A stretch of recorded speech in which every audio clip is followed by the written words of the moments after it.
Do you think we're ready? It is enough. Jason, can you come check my audio?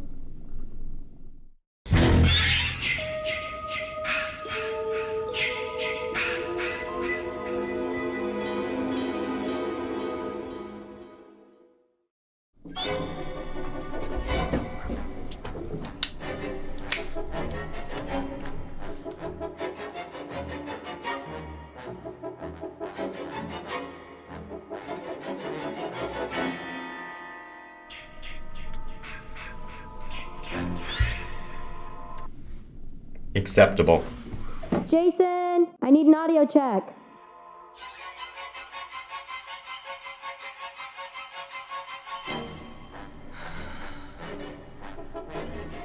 I swear I used the compressor. Ah! Oh man, I liked her. She owed me money.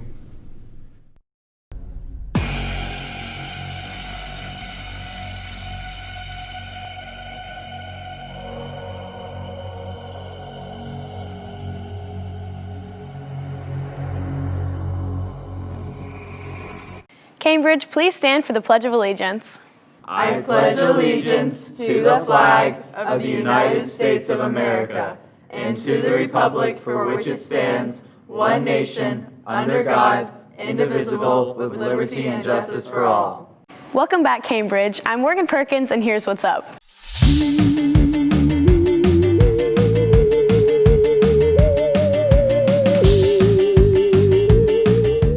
Welcome back to The Bridge. We're back with our spooktacular Halloween special for 2018. It's going to be an unbelievable episode of super ghoul content, and we can't wait to get started. Before we get to all the skele fun, let's jump into some of this week's announcements. First of all, congratulations to Scott Schaefer, Marcus Brooks, Ayush Kumar, Jacob Moody, Maxwell Huddle, and Jason Cherno for being named commended students in the 2019 National Merit Scholarship Program for their top scores in the 2017 PSAT.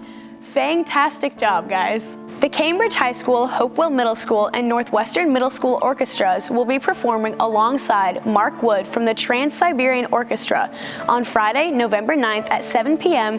in the Cambridge High School Theater.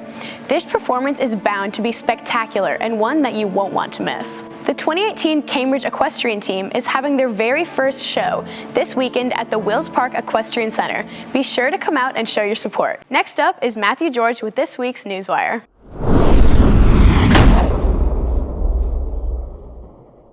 Halloween, an annual holiday where Americans spend upward of $9.1 billion. When children dress up in fancy costumes and demand candy from homes in local neighborhoods, and carve out pumpkins with scary or spooky faces. But when did these traditions begin? Well, Halloween originated as a pagan festival in parts of Northern Europe. Many European cultural traditions hold that Halloween is a time when magic is most potent and spirits can make contact with the physical world. In Christian times, it became a celebration of the evening before All Saints' Day. Immigrants from Scotland and Ireland brought the holiday to the United States. The commercialization of Halloween started in the 1900s, when postcards and die-cut paper decorations were produced. Halloween costumes started to appear in stores in the 1930s, and the custom of trick-or-treating appeared in the 1950s. Now Halloween is a very profitable holiday for the manufacturers of costumes, yard decorations, and candy. Here at Cambridge, we want to celebrate by hosting a spooky supply drive for UNICEF for Hurricane Michael relief. We are looking for toiletries and general clothing. This will be hosted starting October 31st through November 2nd. Feel free to come dressed up on Halloween with a school-appropriate costume, so no hats or masks that will impede your lovely face. Thanks, Matthew. It's no surprise that art at Cambridge is one of the best things about it. Take a look.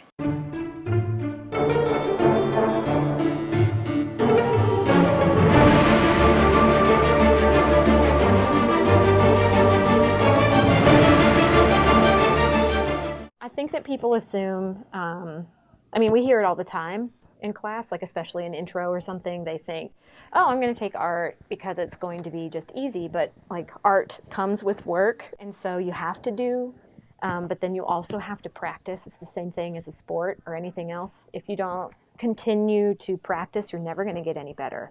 For charcoal, it's really about understanding value in its strongest sense. So it's just additive and subtractive, and it's a lot of sculpting in kind of a flat surface. You have to be able to take this compressed black dust, and then sculpt it basically on a surface. Digital drawings and paintings are just like actual paintings, where you have to think in layers, and you have to think back to front, and then large to small in your detailing. So they'll start out pretty coarse. But yeah, it's basically just understanding how to make something move in stages. I wish that people would understand that there is a place for them here at school. They just have to find where that place is and hang on to it, instead of just going home and taking early release to take your class online.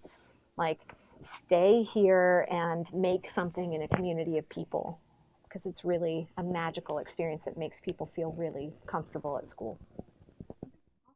Next up is Katie Fox with The Bottom Line. What's up, Cambridge? I'm Katie Fox, and welcome to The Bottom Line.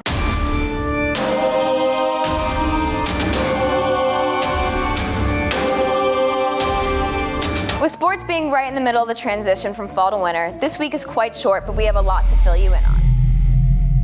Last Friday was a sad night for all of our seniors on and off the field, with it being the last home game of the season. Even though we fell short a couple points to Pope, we still put up a great fight with a final score of 29-26, with touchdowns made by Philip Michael Collins, Rich Polk, and Chandler Jones. Great year, Bears, and seniors, you will be missed. The equestrian team's first show is Saturday, October 27th, all day at Wills Park. They've been working really hard for months to be ready for this, so come out and support the team. Cheer is a competition tomorrow at Woodstock. Come out and show our Lady Bears your support. Now here's Michaela with cross country. Thanks, Katie, and I love your shirt. I guess great minds think alike. This week, Cambridge Cross Country was ready to show off how hard they've worked when they went to Regions this Tuesday. Jack Filan and Ashley Seacrest were both repeat champs, coming in first place in the boys and girls varsity races. Both varsity teams had a great race, coming in close second to Pope. Both girls and boys JV teams came in first by a landslide, and all of cross country are working harder than ever to prepare for state next Friday. This week was great for Cambridge Cross Country, and we're sending our support at state. Good luck, Bears, and back to you, Katie. Thank you, Michaela. Now back to you, Morgan. Thanks, Katie. Remember those lanyards and student IDs you received yesterday? Don't forget to keep those on at all times, or you might be met with a terrifying fate. These lanyards really aren't that bad. Yeah, you don't really notice them after. Oh, what's up, Santi? Where's your lanyard? I didn't get my picture taken, so I didn't get a lanyard. Dude, you didn't get the first one. It was free. All you had to do was swipe up to get iced up. But if you lose it, it's $5. But if you lose the whole thing, it's $10. All right, cool. Thanks, man. Yeah, no problem. Appreciate it. Wait a second. Isn't this supposed to be the Halloween episode? Clinton, I don't know. Where's the scary part? Oh, There it is. there it is.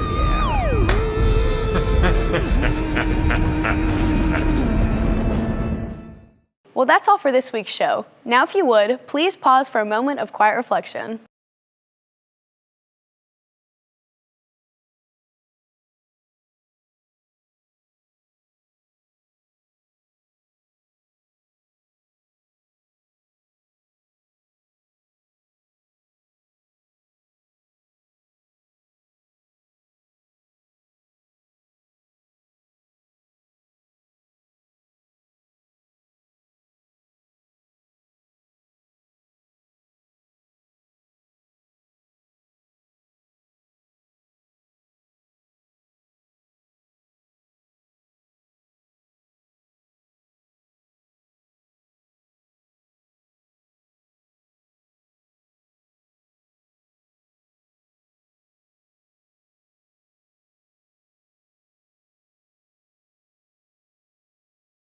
Thank you for tuning in, Bears. Be sure to check out our social media accounts for exclusive content and other cool stuff.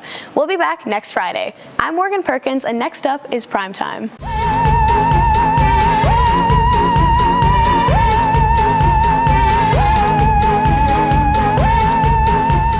Boo! Welcome to the spookiest primetime of the year, Bears. First up, what happens when the goriest scarefest of our generation meets with a lack of common sense?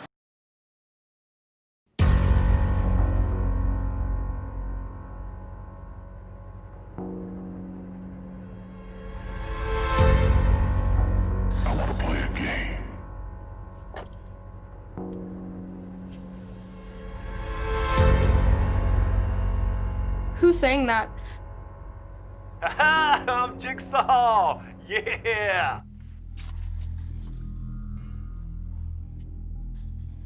You don't look like Jigsaw. We've had some budget cuts, I know, 2018. So I assume you've seen the movie. So here's how it works. The key to survival, somewhere in the room, yada, yada, yada. You know the drill. Wait, what? So good luck. Jason, how do I turn this?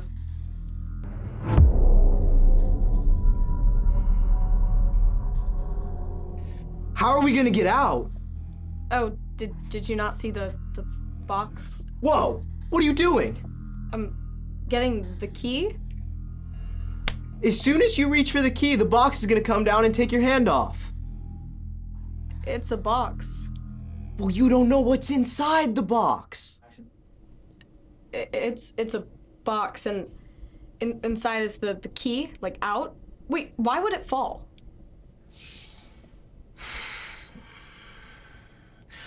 Do you not see the string?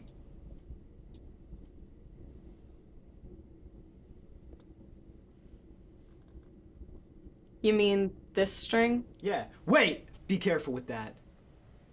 You know what? I don't have time for this, so I'm just gonna... Oh!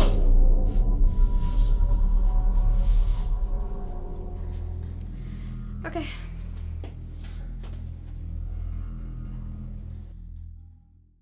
I wonder if Tristan will be out of there in time for next week's show.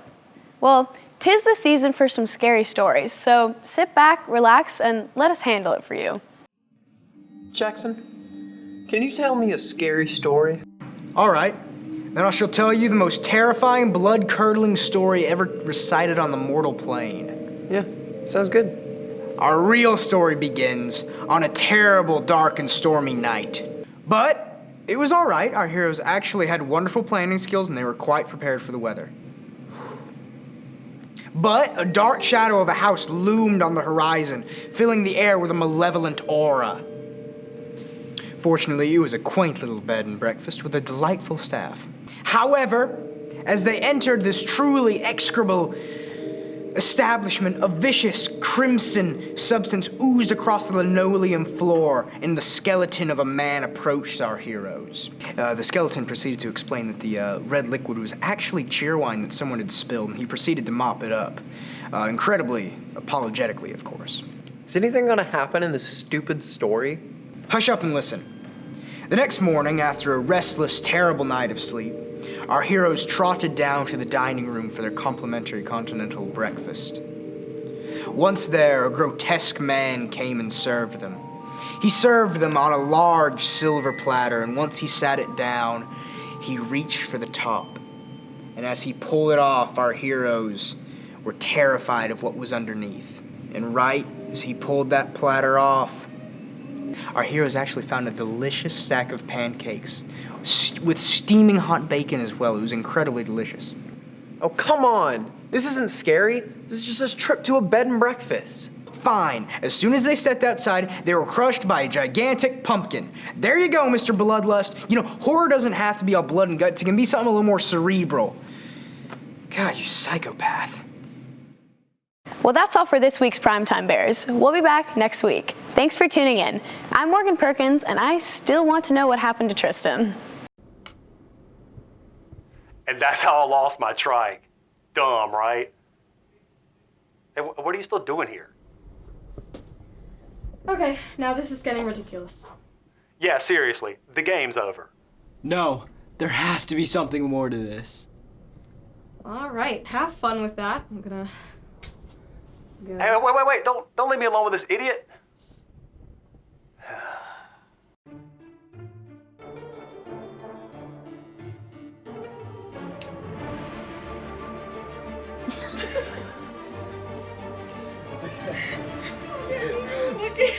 Yeah, how bombed did I look waking up? Did I say pause for a moment of quiet reflection? Okay. You gotta say your line. So I didn't know what you meant, like count to five. So what? So count to five. Please don't make me say anything like that ever again.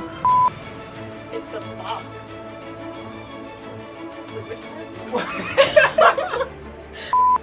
I'm Morgan Torkins, and next stop is prime time.